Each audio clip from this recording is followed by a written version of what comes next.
नमस्कार। आप सभी का एक बार फिर से हमारे इस नए अंक में स्वागत है। मेरा नाम है देवेश।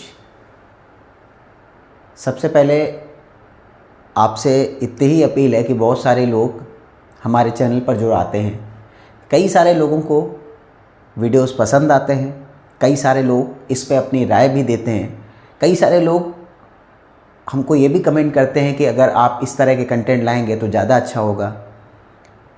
कई सारे लोग ऐसे हैं जो बीजेपी को सपोर्ट करते हैं, वो खुलकर अपनी बातें कहते हैं। कई सारे लोग दूसरे राजनीतिक दलों को पसंद करते हैं, वो ये चाहते हैं कि हम उनके लिए कंटेंट लेकर आएँ। हम उसी कमेंट सेक्शन के हिसाब से ही अपने चैनल पर वीडियोस लेकर आते हैं और आपसे भी अपील करते हैं कि आप जिस तरह के कमेंट कर रहे हैं आप आगे भी करते रहें, ताकि हमें ये सजेशन मिलता रहे कि जो हमारे वीडियोस देखने वाले लोग हैं वो एग्जैक्टली किस तरह के वीडियोस को पसंद कर रहे हैं। और अगर आप हमारे चैनल पर आकर इस तरह की राय हमें देंगे तो ज़रूर हम आपके नाम के साथ साथ यह भी बताएंगे कि कहाँ से किसने इस तरह के वीडियो के लिए हमसे अपील की है। इसलिए हम अपने व्यूवर्स के लिए ऐसे वीडियोस लेकर आ रहे हैं। ये वीडियोस उन लोगों के लिए काफ़ी महत्वपूर्ण हो सकते हैं जो खासकर पॉलिटिक्स में इंटरेस्ट रखते हैं, जो पॉलिटिक्स को पसंद करते हैं, जो पॉलिटिक्स को लेकर ये जानने की अंदर से अलग रखते हैं कि आखिर राजनीतिक जगत में क्या चल रहा है। ऐसे तमाम वीडियोस जो है वो हमारे सोशल मीडिया प्लेटफॉर्म पर आपको मिल जाए। यूट्यूब चैनल का जो डिस्क्रिप्शन है वो भी आपको हमारे चैनल्स पर अवेलेबल रहता है। आप हमसे जुड़ना चाहते हैं, उसके लिए आप हमें कमेंट सेक्शन पर अपनी राय दे सकते हैं। किसी तरह के ऐड और प्रमोशंस के लिए अगर आप हमें रिक्वेस्ट करना चाहते हैं तो हमारी बिजनेस जो मेल आईडी है वो भी इस पर मेंशन है। तो इस तरह आप हमारे चैनल पर जुड़ सकते हैं। चूँकि हमारे चैनल पर कई सारे एड्स अब इस समय आने लगे हैं, यही कारण है कि ऑडियंस धीरे धीरे कर अब ग्रो करने लगी। तो आपसे भी अपील है कि अगर आप किसी भी तरह का प्रमोशन चाहते हैं तो हमारे कमेंट सेक्शन पर अपने डिस्क्रिप्शन जो हैं उनको ज़रूर मेंशन करें, ताकि हम आपसे डिस्कशन कर सकें। और वीडियो देखने वालों के लिए हम एक अपील करना चाहते हैं कि जो लोग वीडियोस को पसंद कर रहे हैं, जो नहीं पसंद कर रहे हैं, सिर्फ देख ही रहे हैं, उनसे अपील यही है कि कम से कम लाइक या डिसलाइक जो भी करना चाहते हैं वो एक अलग पहलू है, मगर कम से कम अपनी राय ज़रूर हमारे सामने रखें, ताकि हम अपने कंटेंट में और ज़्यादा सुधार कर सकें और आपके लिए ऐसे कंटेंट लेकर आएँ जिनको आप लोग पसंद कर रहे हैं। तो वीडियो की शुरुआत करते हैं और उसमें आपको बताते हैं कि ये पूरा जो वीडियो का शुरुआत है वो किस बात को लेकर और क्यों होने वाला। तो सबसे पहले आपको ये जान लेना चाहिए कि ये पूरा माजरा है राम मंदिर से जुड़ा हुआ, और राम मंदिर के फैसले को लेकर तमाम यहाँ जो लोग भगवान पर भरोसा रखते हैं, जो हमारी संस्कृति पर विश्वास रखते हैं, जो लोग हिंदू धर्म को मानते हैं, जिन लोगों की राम मंदिर के प्रति आस्था है, ऐसे तमाम लोगों के लिए वीडियोस हैं। मुझे जहाँ तक ऐसा लगता है अयोध्या वासियों को ये वीडियो ज़रूर देखना चाहिए। और उनसे ये भी अपील है कि इस वीडियो से आपको कई सारे मैसेज मिल सकते हैं। तो हम जो चर्चा करने जा रहे हैं आज, वो इसी मुद्दे को लेकर करने जा रहे हैं कि आखिर में जो चीज़ें निकलकर अब सामने आ रही हैं, क्या वो वाकई में समाजवादी पार्टी को पसंद नहीं आ रही हैं? यानी कि राम मंदिर का जो शिलान्यास हुआ है, क्या वो समाजवादी पार्टी को अच्छा नहीं लगा है? हम इसी पहलू पर आज चर्चा करने वाले हैं। उसके पहले हम आपको डिस्क्रिप्शन में ये भी बताएंगे कि आखिर किन किन बातों का ख्याल बीजेपी के द्वारा रखा गया। ये सारी राय जो है वो आप हमारे डिस्क्रिप्शन में जाकर चेक भी कर सकते हैं, पढ़ सकते हैं, वहाँ से सारी डिटेल्स आपको मिल जाएगी। मगर वीडियो की शुरुआत में ही हम आपको बता दें कि ये मामला यहीं से नहीं शुरू होता है।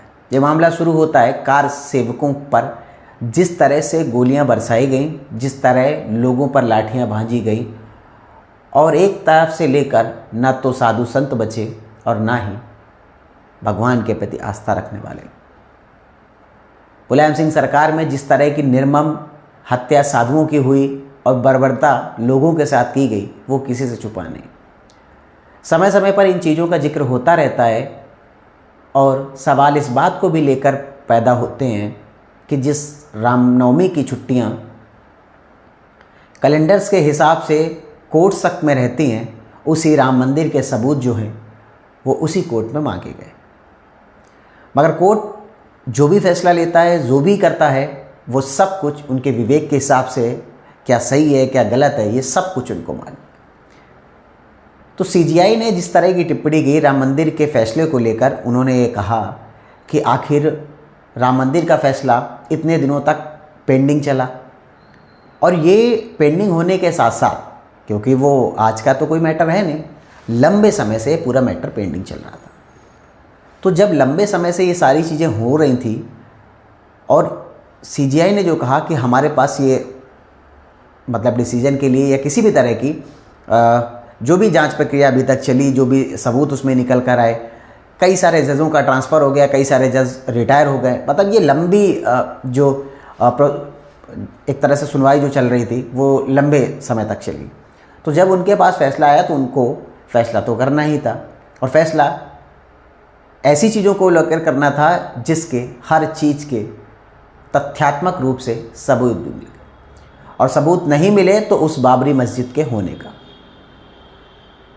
चूँकि यहाँ पर कई सारे मंदिर ऐसे हैं जिनको तोड़कर वहाँ मस्जिदों का निर्माण कराया गया, और इस बात के जो सबूत हैं वो समय समय पर निकलते रहते हैं।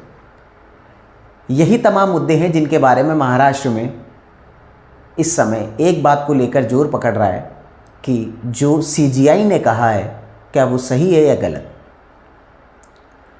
चूँकि समाजवादी पार्टी के नेता रामगोपाल यादव ने जिन शब्दों का प्रयोग किया है वो तो हम नहीं बता सकते आपको, मगर मैं बस इतना ही कहना चाहता हूँ कि आखिर कैसे समाजवादी पार्टी ध्रुवीकरण के लिए, एक खास तबके के वोट के लिए उन तमाम हिंदुओं को निशाना बनाने की कोशिश कर रही है जो राम मंदिर पर आस्था रखते हैं। अब आप समझ लीजिए, उनके लिए वो चीफ जस्टिस ऑफ इंडिया भी गलत हो गए जिन्होंने राम मंदिर के लिए, और एक तरह से हम ये भी कह सकते हैं कि उन तमाम हिंदुओं के जो हक में फ़ैसला आया है इसके वजह से वो उनके विरोध में चले गए, और उनके लिए जिस तरह के अभद्र भाषा का प्रयोग कर रहे हैं, मुझे जहाँ तक ये लगता है कि ये ठीक नहीं। उनको ऐसे बयानों से, रामगोपाल जी खुद समझदार हैं, और अगर ऐसे ही बयान देंगे तो मुझे जहाँ तक ऐसा लगता है राजनीति में बहुत लंबे समय तक वो इस तरह के मामलों में बच नहीं पाएंगे, क्योंकि अगर कोर्ट संज्ञान लेता है तो इसमें उनकी मुसीबतें भी बढ़ सकती हैं। अब माना का भी केस चल सकता है, या हम ये कह सकते हैं कि वो तौहीन कर रहे हैं एक तरह की। मगर यहाँ सबसे दिलचस्प चीज़ निकल कर जो सामने आई है वो ये निकल कर आई है कि समाजवादी पार्टी में अखिलेश यादव के सबसे करीबी में से एक, और उनके तो चाचा ही हैं, इवन हम तो कह सकते हैं कि मुलायम सिंह के बाद सबसे ज़्यादा किसी की चर्चाएं थी तो उन्हीं की थी। अब वो ये कह रहे हैं मुलायम सिंह के सुपुत्र अखिलेश यादव कि मुझे तो जानकारी ही नहीं है। ऐसा कैसे हो सकता है? जो खबरें टीवी में दिन भर चलती रहती हैं वो क्या समाजवादी पार्टी के किसी राजनेता को नहीं पता चलती हैं? और सबसे ज़्यादा शर्म की बात तो यही है कि उनकी पार्टी में मौजूद वो तमाम विधायक और वो सांसद जो हिंदू होने के बावजूद भी इस तरह के बयानों को खारिज भी नहीं कर रहे हैं। और ऐसे तमाम आपको लोग मिल जाएंगे जो ऐसे बयानों का समर्थन करते नज़र आएंगे। मगर आप सोच कर देखिए कि जो फैसले कोर्ट के द्वारा लिए गए हैं क्या वो एक ही दिन में लिए गए हैं? ये हमारे तमाम लोगों के लिए एक मैसेज है जो ऐसे लोगों को वोट देने की कोशिश करते हैं, ऐसे लोगों को वोट देते हैं ताकि वो समय समय पर इस तरह के अपमान लोगों के करते रहें।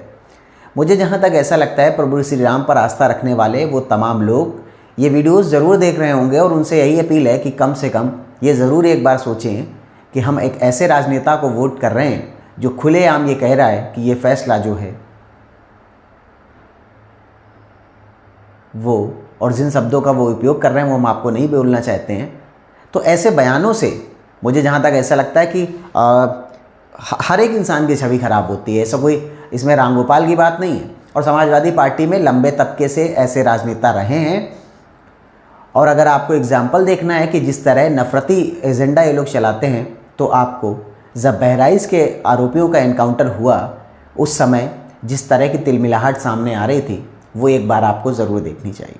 ऐसी बहुत सारी चीज़ें हैं जो अक्सर समय समय पर हमने देखी हुई हैं, और राजनीति में एक दूसरे के जो विरोध होते हैं वो स्वाभाविक है।